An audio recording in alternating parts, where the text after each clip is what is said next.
welcome to Farewell Fridays at Gateway Bronco. This week's delivery is headed to the great state of Texas.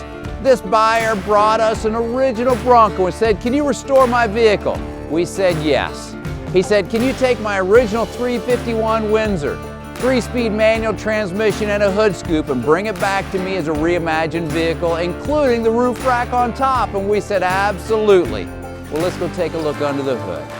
Under the hood by a reimagined Gateway Bronco, this is what a 351 Windsor looks like. With multi-port fuel injection, the reliability of a new car, and a 3-speed manual transmission, we think it looks like it just came from the factory. Well, let's go take a look inside.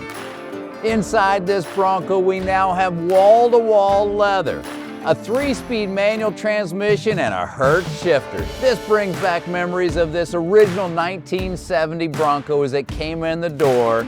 And now look at it, it smells like wonderful leather. It has barnwood in the back with the family's ranch logo burned into the tailgate. We are delivering dreams to driveways every week. If you'd like to learn more how to turn your dream into this kind of reality, please give me a call. Thanks so much for joining, and let's take a ride together.